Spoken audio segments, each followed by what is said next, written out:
नमो नमो प्रणाम।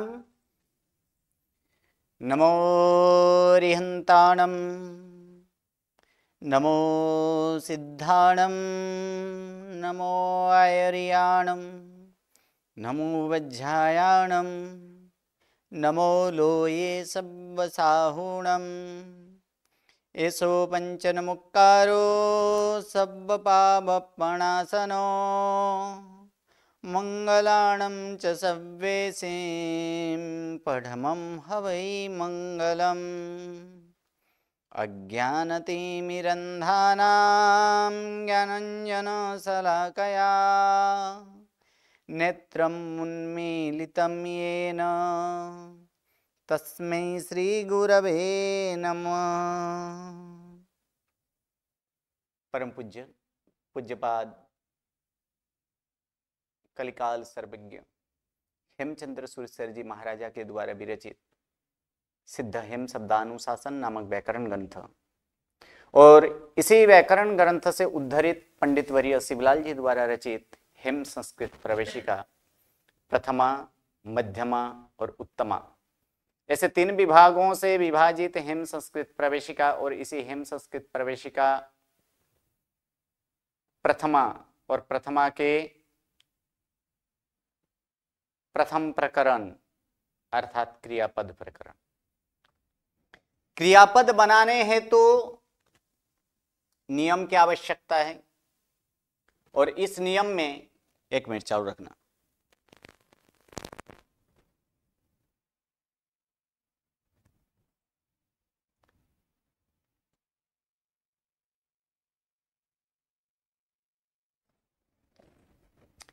इस नियम में अगर देखा जाए कि कौन कौन से नियम है तो नियम को एक बार याद कर लेंगे कि कौन से नियम है। तो प्रथम है कि क्रियावाचक शब्द को धातु कहा जाता है। प्रथम नंबर नियम, क्रियावाचक शब्द को धातु कहा जाता है। सेकंड, वर्तमान काल को निर्देश करने के लिए वर्तमाना विभक्ति के प्रत्यय लगते हैं। थर्ड, परस्मैपदी धातु के साथ परस्मैपदी के प्रत्यय लगते हैं। नियम नंबर 4 कि ती आदि प्रत्यय लगने पर धातु को अविकरण प्रत्यय लगता है। नियम नंबर 5, म और व से प्रारंभ होने वाले प्रत्यय के पहले अगर अ हो तो अ का आ होता है। नियम नंबर 6 कि ती आदि प्रत्यय जिसे लगे हो उसे पद कहते हैं। नियम नंबर 7 कि पद के अंत में स हो तो उसका र होता है। नियम नंबर 8 कि पद के अंत में रहे र के बाद विराम अथवा अघोष व्यंजन हो तो र का विसर्ग होता है। उसके बाद नियम नंबर 9 कि अ के बाद अ या ए आए तो पूर्व के अ का लोप होता है। ये 9 नियम से हम क्रियापद की सिद्धि किए थे। जैसे नम धातु है तो नम धातु की क्रियापद क्या बनेगा?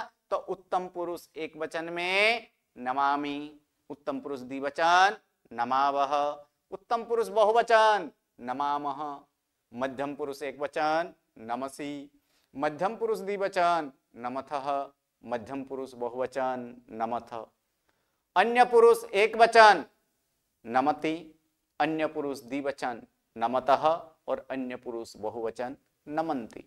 ऐसे 9 प्रकार के क्रियापद हम सिद्ध कर लिए। अब वाक्य की रचना किसके साथ क्या लगेंगे? तो अहम के साथ हमेशा मी ही लगता है, यानी उसके पहले सर्वनाम। तो सर्वनाम कौन कौन से हैं? तो अगर सर्वनाम देखें तो अहम, उत्तम पुरुष एक वचने अहम, उत्तम पुरुष द्विवचने आबाम, उत्तम पुरुष बहुवचने वयम, मध्यम पुरुष एक वचने त्वम, मध्यम पुरुष द्विवचने युवाम, मध्यम पुरुष बहुवचने यूयम, अन्य पुरुष एक वचने स, अन्य पुरुष द्विवचने तौ और अन्य पुरुष बहुवचने ते। तो इसी के साथ कि उत्तम पुरुष एक वचन के साथ उत्तम पुरुष एक वचन का क्रियापद लगेगा। उत्तम पुरुष एक वचने सर्वनाम क्या है? अहम। तो अहम के साथ क्रियापद कौन सा लगेगा? नाम, नमामि से नमन्ति के बीच में तो उत्तम पुरुष एक वचन का ही लगेगा। अर्थात अहम नमामि। उत्तम पुरुष द्विवचन है तो आवाम, इधर नमामि के बाद क्या आता है, नमावह। वयम तो इधर भी क्या होगा, नमामि नमावह नमामह, वहां पर नमामह होगा। उसके बाद त्वम यानी मध्यम पुरुष एक वचन, तो मध्यम पुरुष एक वचन का रूप यहां पर करेंगे, तो नमामि नमावह नमामह, ये उत्तम पुरुष का हुआ। मध्यम पुरुष एक वचन में क्या आता है, सी, अर्थात त्वम नमसि। युवाम ये मध्यम पुरुष द्विवचन है, तो मध्यम पुरुष द्विवचन का नाम धातु का यहाँ पर रूप लिखेंगे, क्या होगा, तो नमामि नमावह नमामह नमसि नमथः, तो यहाँ पर क्या हो जाएगा, युवाम नमथः।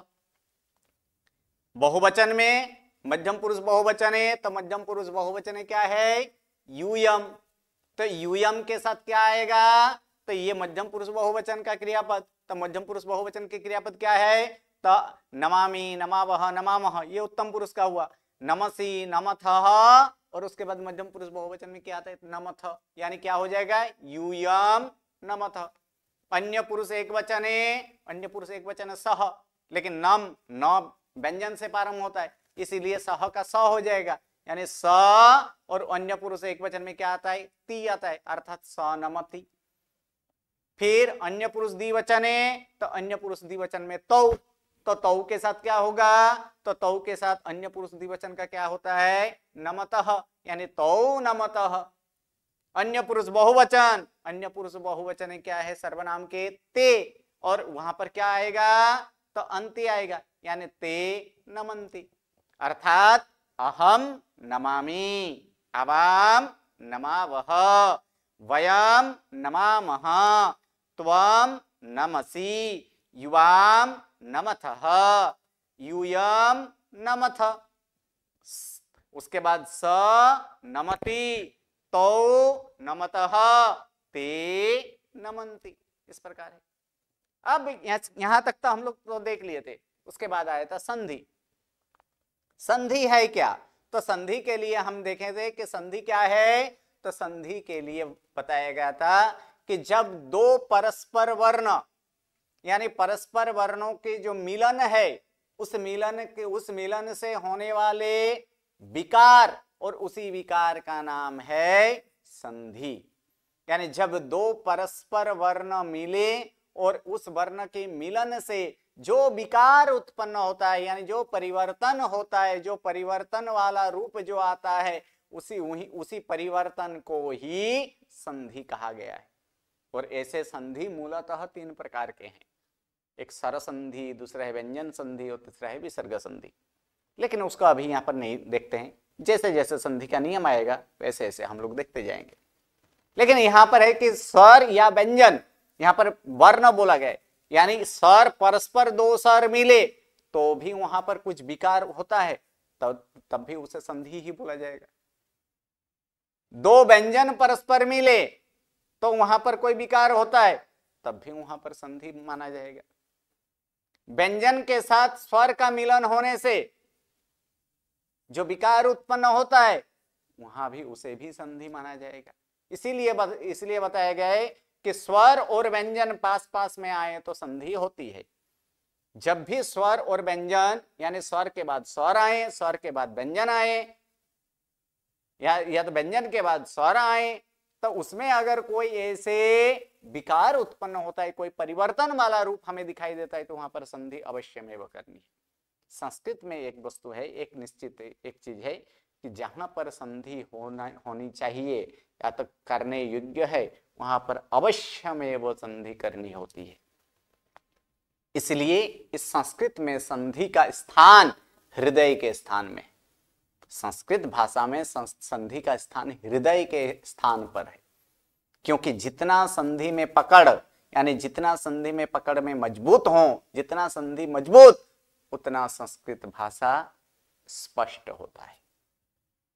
अगर संधि में उल्टा पलटा अगर हुआ तो फिर अर्थ भी अनर्थ होने में थोड़ा भी टाइम नहीं लगेगा, यानी अर्थ का अनर्थ हो सकता है।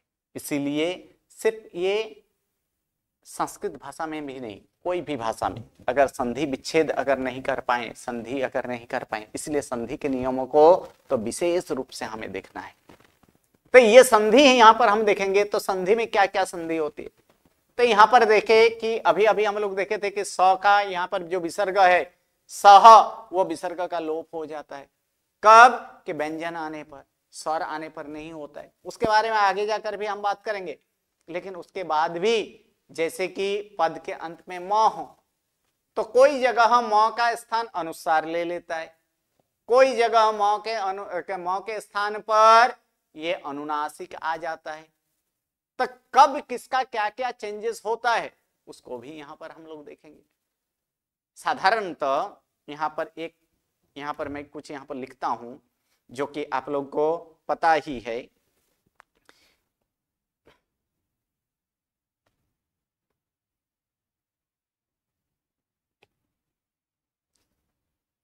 क्या भाई चल तो नहीं।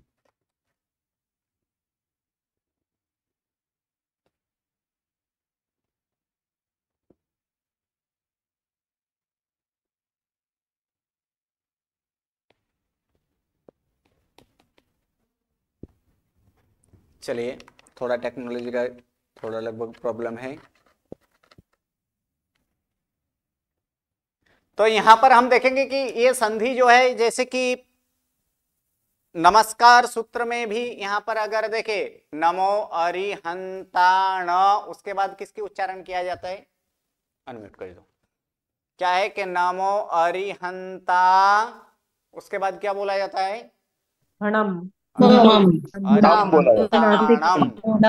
लेकिन वहां पर किसका उच्चारण हमने मौ किया है? अनुस्वार। अनुस्वार। इसका मतलब क्या था कि हम उच्चारण म कर रहे हैं लेकिन लिख क्या रहे हैं? अनुस्वार। इसका मतलब क्या है? म का क्या हो चुका है? अनुस्वार हो चुका है। कब अनुस्वार करना है वो भी यहां पर देखेंगे। उसके बाद है नमो सिद्धा नम। नम, वहां भी नमो सिद्धानम। नमो आयरिया नमो उबज्झाया अणम, ऐसे भी है। साथ में दूसरा है एक है कि पंचिंदीय, उसके बाद क्या बोला गया है? सही है। और उसके बाद भी यहाँ पर पंचेंदीय, तो इसमें भी क्या है? वहां पर एक्चुअल वो न या तो न होता है। क्या है वह पंचेंदीय, वो न अथवा म होता है। लेकिन न अथवा म का ही यहाँ पर किसका स्थान ले लिया है? म का स्थान किसने ले लिया है? इयों का ले लिया है। पंचेंदीय, पंच, अंचल, कुंचिका, तो ये सब इयों का स्थान जो ले लिया है यहाँ पर, तो वो इयों जो है, इयों क्यों हुआ है उसके बारे में भी यहाँ पर देखेंगे। किसने लिया? इस म ने लिया है। तो इसी को यहाँ पर हम संधि के कुछ नियम जो है कि कभी अनुस्वार हो जाता है, कभी म का म भी रहता है, कभी म का अनुनासिक हो जाता है। अनुनासिक व्यंजन कितने? हाँ, सही। तीन व्यंजन, तो वो तो है ही तीन व्यंजन। लेकिन वर्ग के पांचवें अक्षर को भी क्या बोला जाता है? अनुनासिक बोला जाता है। वर्ग के पांचवें अक्षर जो है उनको भी अनुनासिक बोला जाता है। तो वर्ग के पांचवें अक्षर कितने हैं? तो वर्ग कितने हैं? 5 वर्ग है। और हर एक वर्ग का एक एक अनुनासिक। क वर्ग का अनुनासिक ग, च वर्ग का अनुनासिक य, ट वर्ग का अनुनासिक ण, ट वर्ग का अनुनासिक न, च वर्ग का अनुनासिक म। तो ये गण नाम, ये क्या है? ये अनुनासिक, इसको भी अनुनासिक माना गया है। तो यहाँ पर अनुनासिक का अर्थ क्या लेना है? तो ये वर्ग के पांचवा अक्षर वाला अनुनासिक, वो कितने है? वो 5 है। तो उन्हीं 5 के अनुसार यहाँ पर देखेंगे कभी कभी ये 5 भी ये अनुनासिक भी हो जाते हैं। कब होता है? तो यहाँ पर सर्वप्रथम एक देखिए, पहले नंबर नियम में क्या बोला गया है कि स्वर के व्यंजन पास पास में आए तो संधि होती है। तो देखिए अहम, क्या लिखा है इसमें? अहम। म क्या है? स्वर है कि व्यंजन है? व्यंजन। यहाँ पर अहम म व्यंजन है, उसके बाद लिखा है अटामी। अब म्यूट कर दो। अब क्या है यहाँ पर? अहम अटामी। तो यहाँ पर देखे थे, यहाँ पर म है, उसके बाद अटामी का अ आया है, तो अ क्या है? तो अस्वर है। अब नियम में जाते हैं कि स्वर या तो व्यंजन, यानी स्वर और व्यंजन पास पास में आए, इसका मतलब स्वर के बाद ही व्यंजन हो, ऐसे नहीं है। व्यंजन और स्वर चाहे वह अरसपरस, यानी ऐसे पहले स्वर भी हो सकता है, पहले व्यंजन भी हो सकता है, पहले व्यंजन भी हो सकता है, बाद में स्वर भी हो सकता है, व्यंजन के बाद व्यंजन भी हो सकता है, स्वर के बाद स्वर भी हो सकता है। तो यहां पर क्या है कि व्यंजन के बाद स्वर आया है, अहम अटामी। तो एक नियम है यहां पर कि व्यंजन के बाद जब भी स्वर आएगा तब वह व्यंजन के साथ स्वर जुड़ जाएगा, यानी स्वर मिल जाएगा, उसका मिलन हो जाएगा। तो जैसे कि म के साथ आ आए तो क्या बोला जाएगा वहां पर, मां। म के साथ ई आए तो मी, म के साथ ए आए तो मे, म के साथ ओ आए तो क्या होगा, मो। तो उसी प्रकार म के साथ अगर अ आए तो क्या होगा, तो म के साथ अ अगर आए तो म संपूर्ण बन जाएगा। म तब आधा नहीं, क्योंकि व्यंजन के ये एक निशानी है कि व्यंजन कैसे होता है, व्यंजन हमेशा आधा अर्थात हलंत वाला होता है। इसलिए देखिए म के नीचे यहाँ पर क्या है, यहाँ पर म के नीचे हलंत है, यानी ये म आधा है, इसके साथ स्वर मिल गया, अ मिल गया, तो इसकी संधि क्या हो गई, देखिए यहाँ पर बाजू में लिखा है, क्या है, अहमटामी। यहाँ पर क्या हो चुका है, अहमटामी। तो ये म अ कहाँ गया, तो अ म के साथ मिल गया, यानी व्यंजन हो और उसके बाद कोई स्वर आता हो तो फिर क्या होगा, व्यंजन और स्वर साथ में दोनों का संधि हो चुका है, दोनों का मिलन हो चुका है। और यहां पर विकार क्या हुआ, तो विकार ये हुआ कि म आधा था, उसके साथ स्वर आ गया तो म संपूर्ण हो गया। इसलिए तो यहां पर क्या लिखा है, यहां पर अहमटामी। इसी प्रकार अहम अटामी है तो अहमटामी है। ये व्यंजन और स्वर का देखें। अब व्यंजन के बाद व्यंजन आए तो देखिए व्यंजन के बाद व्यंजन आए तो क्या होता है वो भी यहां पर देख लेंगे। जैसे त्वम पतसी, तो त्वम यहां पर म, ये म भी क्या है, तो म भी यहां पर अगर देखे वो म व्यंजन है। और उसके बाद पतसी, इसमें भी क्या आया, प आया है, म के बाद यहां पर प आया है, तो प भी व्यंजन है। तो क्या व्यंजन और व्यंजन में भी संधि हो सकती है, हाँ हो सकती है।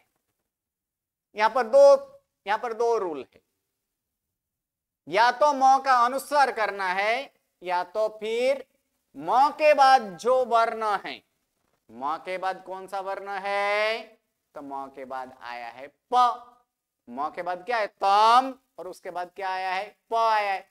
तो ये प जो आया है तो प वर्ग का उसी वर्ग, म के बाद रहे हुए जो वर्ग है उसी वर्ग का उसका पांचवा अक्षर, अर्थात प वर्ग का पांचवा अक्षर क्या होता है, प फ ब भ म, यानी म ही आएगा। तो इसीलिए ये संधि होकर क्या हो चुका है, तम पतसी।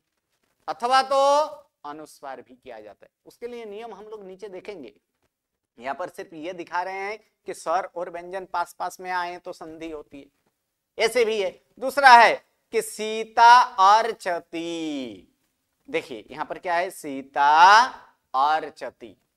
तो सीता अर्चती यानी आ, अंत में क्या आया, सीता, अंत में क्या आ रहा है, आ रहा है, आ सीता, आ क्या है, आ स्वर है। और उसके बाद अर्चति अ, तो दोनों क्या है, तो दोनों स्वर भी है। पहले उदाहरण में हम देखें कि व्यंजन के बाद स्वर आया तो वहां पर संधि हुई, दूसरा में व्यंजन के बाद व्यंजन आया तो वहां भी संधि हुई। तो क्या स्वर के बाद स्वर आने पर भी संधि होती है, कि हाँ स्वर के बाद स्वर होने आने पर भी संधि होती है।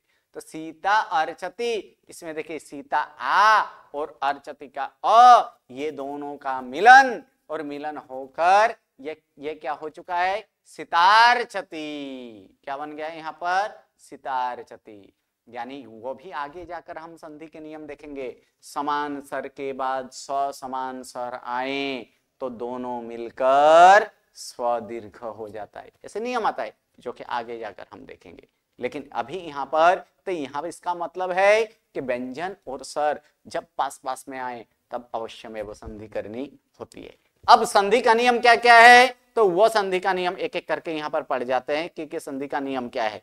तो देखिए प्रथम नंबर संधि का नियम यहाँ पर देखेंगे कि म, हम देखे थे कि वो म कहां पर होना चाहिए, उसके बारे में यहां पर बता रहे हैं कि पद के अंत में रहे म के बाद शब्द को ध्यानपूर्वक यहां पर सुनना है कि शब्द के पद के अंत में रहे म के बाद कोई व्यंजन आए तो फिर म के बदले उसके पहले के अक्षर पर अनुस्वार हो जाता है, अथवा म के बदले रहे व्यंजन का स्व अनुनासिक होता है।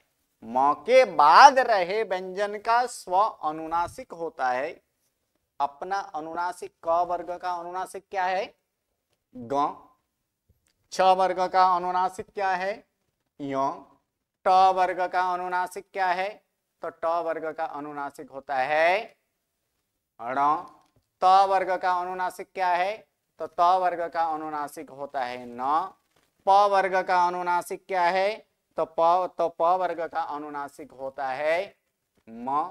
तो यहां पर देखिए कि पद के अंत में रहे म, ये जो म है, म के बाद कोई अगर व्यंजन आए, यानी इस तरह से म के बाद क्या आना चाहिए, व्यंजन आना चाहिए। म के बाद व्यंजन होना चाहिए, लेकिन ये म कहां पर होना चाहिए, तो पदांत, अर्थात पदांत का मतलब पद के अंत, यानी पद के अंत में म हो और उसके बाद कोई व्यंजन आता हो, तो ये म का क्या हो जाएगा, तो तब म का हो जाएगा अनुस्वार।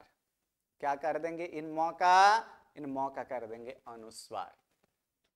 अनुस्वार कैसे लिखा जाता है, ऊपर जो बिंदु होता है उसे अनुस्वार। उदाहरण के स्वरूप में, या तो फिर म के बाद रहे व्यंजन जो है उसी व्यंजन का उसका पांचवा अक्षर कहो या तो अनुनासिक कहो, एक ही है। तो उदाहरण यहां पर देखेंगे, तो देखिए यहां पर त्वाम रक्षसी, तो ये म जो है, ये म कहां है, पद के अंत में है।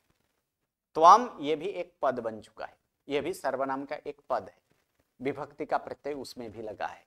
तो इसमें त्वम जो है, ये त्वम में म ये पद के अंत में है, और उसके बाद स्वर आया है कि व्यंजन आया है, क्या आना चाहिए, म के बाद व्यंजन होना चाहिए। तो र कैसे है, र, क्योंकि उसके बाद तुरंत र आता है, रक्षसी र है, तो र क्या है, स्वर है कि व्यंजन है, तो र व्यंजन है।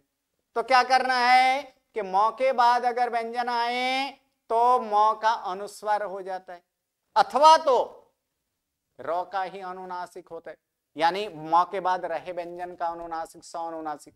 तो र का कोई अनुनासिक है, र का कोई अनुनासिक नहीं होता है, तो उसका एक ही होगा फिक्स, म का वहां पर अनुनासिक अनुस्वार ही होगा। इसलिए क्या हो जाएगा, यहां पर त्वम का ये अनुस्वार कर दिए, यानी त्वम रक्षसी। अब व्यंजन भी अगर ऐसे अनुनासिक वाला भी हो, ऐसे कोई उदाहरण, तो ऐसे उदाहरण यहां पर देखेंगे। अहम, पद के अंत में क्या आया, म आया है। उसके बाद देखिए चलामी, तो इसमें क्या है, च है, यानी पदांत म है और म के बाद च आया है।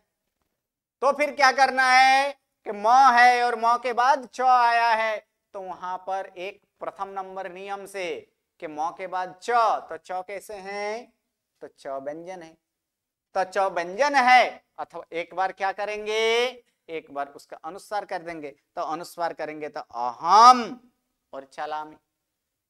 सेकंड नंबर में अब देखेंगे कि म के बाद जो व्यंजन है उसका अनुनासिक है कि नहीं, तो स अनुनासिक है। च वर्ग का स अनुनासिक अर्थात पांचवा अक्षर, यानी छ छ ज झ य, यानी म के बदले य आ जाएगा, यानी हो जाएगा अहं चलामी। दो, इसमें दो संधि है, अहम चलामी अनुस्वार भी हो सकता है, या तो फिर अनुनासिक, यानी च वर्ग का पांचवा अक्षर तो च वर्ग का पांचवा अक्षर छ छ ज झ य यानी अहं चलामी, ऐसे भी हो सकता है। यानी प्रथम नंबर नियम कि पद के अंत में म हो और उसके बाद कोई व्यंजन हो तो म का अनुस्वार होता है, अथवा तो म के बाद रहे हुए व्यंजन का अनुनासिक होता है। तो उस च वर्ग, तो च वर्ग का अनुनासिक क्या है? च छ ज झ य यानी स अनुनासिक बोला जाता है। च वर्ग का पांचवा अक्षर, यानी हर एक वर्ग का जो है उसका पांचवा अक्षर होता है, इसीलिए अहं चलामी।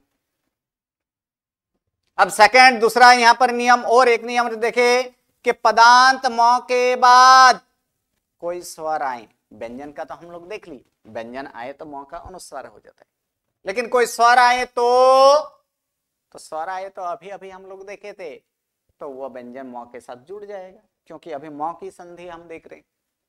तो ये पदांत म के बाद, पदांत मतलब पद के अंत में रहे म के बाद, पदांत यानी जिसके पद के अंत में अर्थात पदांत यानी पद के अंत में रहे म और म के बाद कोई स्वर आता हो तो फिर क्या होता है? तो वह म के बाद स्वर में मिल जाएगा, अर्थात स्वर के साथ उसका मिलन हो जाएगा। जैसे उदाहरण के स्वरूप में यहां पर देखेंगे, अहम अटामी, पद के अंत में म है और उसके बाद अ आया है, तो म के साथ अ मिल जाएगा, अर्थात म संपूर्ण हो जाएगा, इसीलिए अहमटामी। दूसरा अहम अर्चामी, म के साथ फिर एक बार अ आया है, यानी म संपूर्ण, अर्थात अहम अर्चामी। जलम अस्ति, म के साथ अ मिल जाएगा, यानी म संपूर्ण, यानी क्या इधर क्या बन जाएगा? जलम अस्ति। अर्थात म के बाद कोई व्यंजन आए तो म का अनुस्वार अथवा तो अनुनासिक होता है, स अनुनासिक, लेकिन म के बाद कोई स्वर आए तो वह म के साथ मिलन हो जाता है, वो मिल जाएगा, अर्थात उन दोनों की संधि यानी म के साथ युक्त हो जाएगा। और क्या नियम है संधि में? कि पद के अंत में म के बाद विराम हो तो म ही रहता है, यानी पद के अंत में म हो और म के बाद विराम आता हो। विराम का अर्थ इससे पहले भी कह चुका हूं, विराम का अर्थ है कि कुछ भी ना हो, तो फिर म का म ही रहता है। जैसे कि उदाहरण के स्वरूप में यहां पर हम देखेंगे कि नमसि त्वम।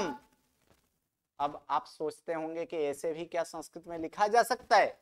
हाँ, संस्कृत में कहीं भी कुछ भी लिखा जा सकता है, लेकिन अर्थ जब करें तब उसका आगे पीछे हमें करना होता है, अर्थ के अनुसार वो होता है। तो इसमें नमसि तम ऐसे, तो हाँ ऐसे भी लिखा जा सकता है। तो यहां पर देखिए पद के अंत में क्या है? म आया है कि नहीं? म आया है, उसके बाद विराम आया है तो विराम आया, तब म का अनुसार नहीं करेंगे, तब म का म ही रखेंगे, यानी इसलिए नमसि तम। अर्चामः वयम, तो इसमें भी म अंत में आया है, उसके बाद विराम है, तो वही म का म रहता है। अटथ यूयम, ये भी म का म ही रहेगा। पठावह आवाम, तो इसमें भी म का म ही रहेगा। एक नियम हम देखें कि म के पद के म के बाद विराम आए तो अनुस्वार अथवा अनुनासिक होता है। दूसरा हम देखें म के बाद अगर स्वर आए तो वो स्वर के साथ म के साथ वो स्वर मिल जाता है। और तीसरा यहाँ पर देखें कि अगर विराम म के बाद विराम हो तो म का कोई चेंजेस नहीं, म का म ही रहता है, उसमें किसी भी प्रकार का ऐसे चेंज नहीं होता है। उसके बाद ये सस का मतलब ही है सह, सस का मतलब ही क्या है? सह, यानी सह कौन से विभक्ति कौन से हैं? ये ऐसे सह जो है कौन से विभक्ति सर्वनाम है, वो कौन से वचन में? तो अन्य पुरुष एक वचन में सह आता है। अहम आवाम वयम, त्वम युवम यूयम, उसके बाद क्या आता है? सह। तो यही सह की बात क्या है कि सह के बाद अगर विराम हो तो विसर्ग हो जाता है, तो वहां पर ये सस यानी सस जो है वह विसर्ग का विसर्ग ही रहता है। और सह के बाद अगर व्यंजन आए तो फिर क्या करना है? तो स का लोप हो जाता है। लोप अर्थात वो स का लोप, अर्थात ये विसर्ग वाला जो है ये विसर्ग का वहां पर लोप होता है। कब? अगर स के बाद विराम हो तो विसर्ग का विसर्ग ही रहेगा, लेकिन सह के बाद अगर कोई व्यंजन आता हो तो फिर विसर्ग का वहां पर लोप हो जाता है। विसर्ग के लिए ही यहाँ पर सस लिखा है, एक्चुअली ये सस है। क्या है यहाँ पर? सस। देखिए कैसे बना है, तो ये है कि सस है, ये सस, तो ये स के ही बात करता है। पद के अंत में स हो तो स का क्या होता है, अभी अभी हम लोग देखे, स का क्या हो जाता है? स का र, और र के बाद विराम आए तो फिर भी उसका क्या हो जाता है? विसर्ग हो जाता है। लेकिन यहाँ पर बोला गया कि सस जो है ये सस या तो यानी विसर्ग को ही यहाँ पर स मान लिए हैं, तो इन्हीं स का अगर व्यंजन उसके बाद कोई व्यंजन आता हो तो फिर क्या हो जाएगा? तो व्यंजन आता हो तो इस स का लोप हो जाएगा, अर्थात रहेगा मात्र एक स, इतना ही रहेगा। अर्थात यही बोला गया यहाँ पर कि स के बाद अगर विराम हो तो फिर विसर्ग का विसर्ग ही रहता है, लेकिन सह के बाद अगर व्यंजन आता हो तो फिर विसर्ग का लोप हो जाता है। जैसे कि पठति सह, तो यहाँ पर सह का कोई चेंज नहीं हुआ है, लेकिन इसी को आगे पीछे करें तो सह पठति की जगह क्या हो जाएगा? स पठति, क्योंकि विसर्ग के बाद तुरंत व्यंजन आया है, इसलिए विसर्ग का लोप हो चुका है, इसलिए स पठति। बदति सह, इसी में क्या है कि बदति सह, तो यहाँ पर सह का स है, लेकिन सह बदति करेंगे तो वह गलत होगा। क्या होगा वहां पर? स बदति। गच्छति सह, तो यहाँ पर सह है क्योंकि विराम है, लेकिन विराम से पहले यहाँ पर आगे सह ले लें तो वहां पर सह का विसर्ग का लोप हो जाएगा, अर्थात क्या होगा? स गच्छति। इस प्रकार से अब नीचे यहाँ पर कुछ यहाँ पर आपको अनुवाद जो है वो अनुवाद हम नेक्स्ट क्लास में देखेंगे। आज यहाँ तक रखते हैं। किसी को कोई प्रश्न हो तो उस प्रश्न को यहाँ पर पूछा जा सकता है। जिसका भी प्रश्न हो वो हैंड राइजिंग करें, एक एक अनुसार यहाँ पर देखेंगे। Okay, A56। प्रणाम गुरुजी। प्रणाम। गुरुजी, सेकंड क्वेश्चन आपने पूछा था, बोला था ना कि व्यंजन के साथ जो व्यंजन जब मिलता है तो उसमें ये वर्ड हमको बनाना है कि जो फिट बैठता है वो डालना है कि है ना उसके हिसाब से डालना है? कोई डालना नहीं है, अगर आता है तो। क्या बोला गया कि व्यंजन के बाद अगर व्यंजन आए तो उसमें कोई हमें डालना नहीं है। जब वाक्य रचना में जब आएगा व्यंजन के बाद व्यंजन कभी आ जाता है तब भी वहां पर स्वर वहां पर होता है। जैसे कि अभी अभी हम लोग देखे थे व्यंजन के बाद व्यंजन कौन सा था, जैसे कि त्वम पतसी, यहाँ पर क्या है? म, ये व्यंजन है, उसके बाद भी व्यंजन आया कि नहीं आया है? उसी प्रकार आगे बहुत सारे हैं व्यंजन। कितने व्यंजन? तो 33 व्यंजन है। तो 33 व्यंजन में भी कहीं कहीं द होता है, कहीं ध होता है, कहीं ग होता है, कहीं ज होता है, ऐसे भी होता है जो कि आगे जाकर वो हम संधि में देखेंगे। Okay Guruji, thank you. प्रणाम। Okay, A23। प्रणाम गुरुजी। हाँ जी, प्रणाम। अब ये संधि का पहला नियम जो है, स्वर और व्यंजन पास पास में है तो उनकी संधि होती है। उसमें एक एक धातु है सीता अर्चति। तो सीता अर्चति में धातु है, वो आधा अक्षर नहीं है, फिर भी वो उसका संधि होता है। ये सीता वो समझ धातु नहीं है, सीता नाम है। सीता नाम है। हाँ जी, नाम है, वो धातु नहीं है।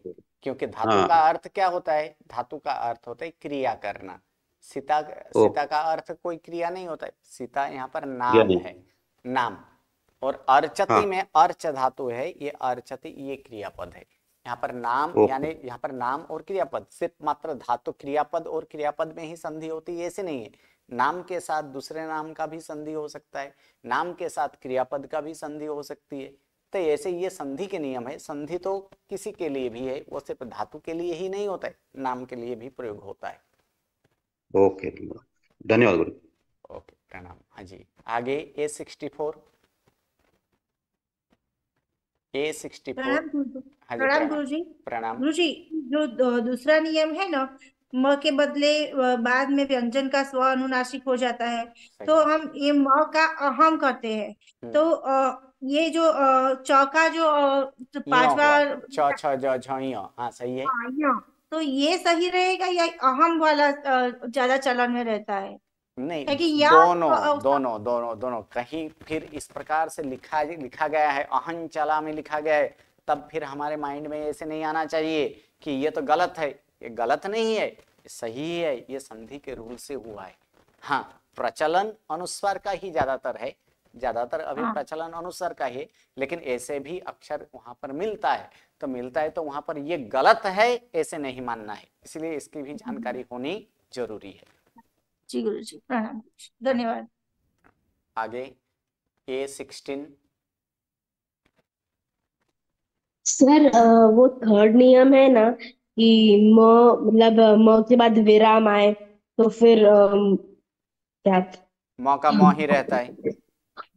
हाँ, तो अपना जो नौकार मंत्र है उसमें तो ऐसा नहीं है, मतलब अभी सिद्धाणम बोला, अरिहंताणम बोला या पढ़मम हवई मंगलम भी बोला तो एंड में म आता है, तो फिर उसमें लोप नहीं, मतलब म का म नहीं है, अनुस्वार हो गया है। ओके ओके, धन्यवाद, बहुत अच्छा प्रश्न है। लेकिन पहले ये ज्ञात होना चाहिए कि नमस्कार महामंत्र जो है वो किस भाषा में लिखी गई है, कौन सी भाषा में है? हाँ हाँ, प्राकृत में बराबर है। प्राकृत भाषा। और हम कौन से संधि का नियम कर रहे हैं, किस भाषा के संधि का नियम कर रहे हैं? संस्कृत का। ओके, जवाब आ गया? हाँ हाँ sir, sorry, thank you. Okay, चलिए नेक्स्ट, उसके बाद A42, A75। प्रणाम गुरुजी। A42 છે, हाँ A42, हाँ जी बोलिए। આ જે નિયમ આપ્યા છે એમાં પહેલો નિયમ છે, પછી એના પછી બે વખત બે બે બે જ છે ને નંબર? એટલે હા, ઓકે, હા, આની અંદર નંબર ચેન્જ કરી દેવાનો, બીજું કઈ નહીં। એ થર્ડ ફોર અને થર્ડ પાંચ 4 5, નિયમ। હા થર્ડ 4 5। હા, ઓકે ઓકે। A75। प्रणाम गुरुजी। प्रणाम। गुरुजी मुझे वो कल के क्लास का एक क्वेश्चन पूछना था। हम वर्तमान काल निर्देश के लिए वर्तमान विभक्ति के प्रत्यय लगाए तो नमामि, फिर मैं पढ़ता हूँ, उसका वही मीनिंग होता है ना?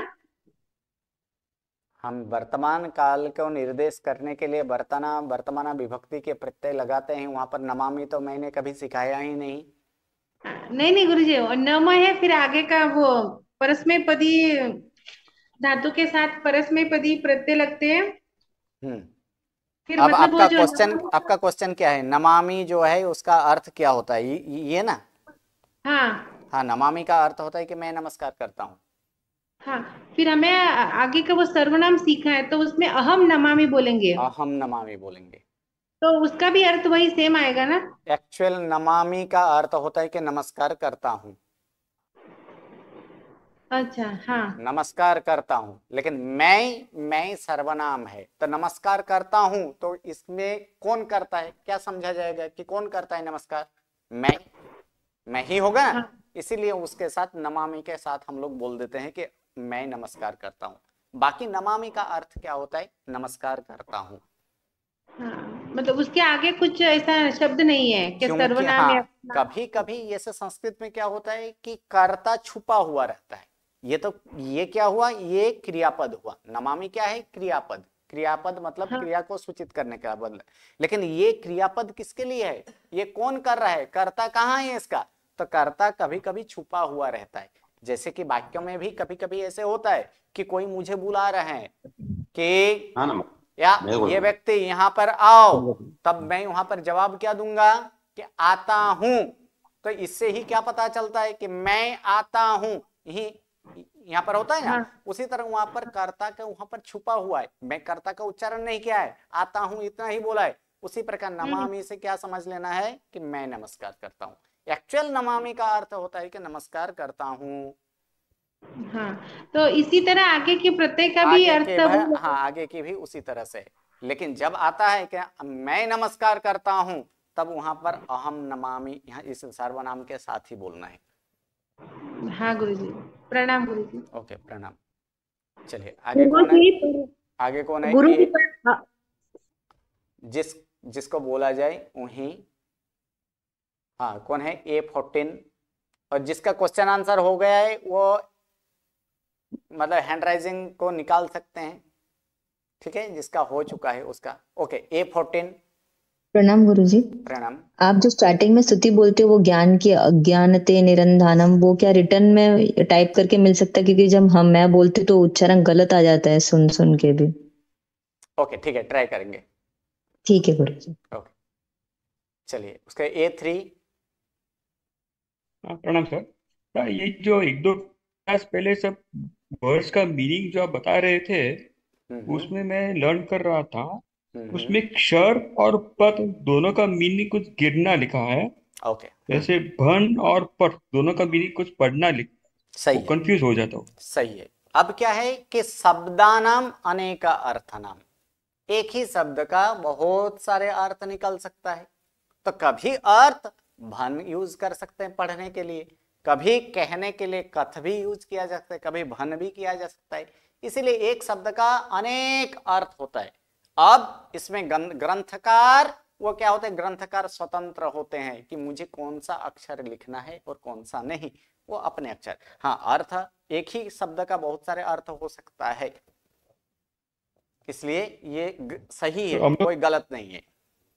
हमें दोनों ही याद तो हम लोग रखना जो सेंटेंसेस बनाएंगे तो हम लोग सेंटेंस बनाएंगे तो दोनों में से कोई भी एक कोई लिख भी सकते हैं ना, लिख पद सकते या हैं, बन कुछ भी लिख सकते हैं। Okay okay okay, thank you. Okay, और किसी को कोई क्वेश्चन? A75। हाँ जी बोलिए। प्रणाम गुरुजी। प्रणाम। वो हमने नमामह पद की सिद्धि की थी, तो उसमें 6 नंबर का नियम वो आता है कि ती आदि प्रत्यय जिससे लगे हो उसे पद कहते हैं। सही है। मतलब नमामस। नमामस। ओके। तो उसमें तो गुरुजी ती प्रत्यय कहाँ है? ओके, बहुत अच्छा है। आप पहले से रिकॉर्डिंग सुन चुके हो या तो पहले से क्लास अटेंड कर रहे हो?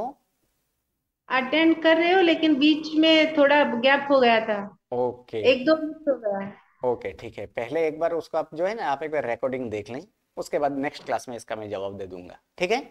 2 बार 3 बार इसका जवाब दिया गया है, आप एक बार रिकॉर्डिंग एक बार देख लीजिए। हाँ गुरुजी। ओके, धन्यवाद। A7। प्रणाम गुरुजी। प्रणाम। गुरुजी, ये पूछना था, नमो अरिहंता णम है या नम है? ये प्राकृत भाषा में है, कि दोनों यूजेबल है। इसमें ज्यादातर अणम ही बोला जाता है, दोनों यूज कर सकते हैं कि प्राकृत भाषा में बहुत सारे विकल्प वाला है उसमें। ओके जी, धन्यवाद गुरुजी। ओके चलिए, नमो नमः, प्रणाम।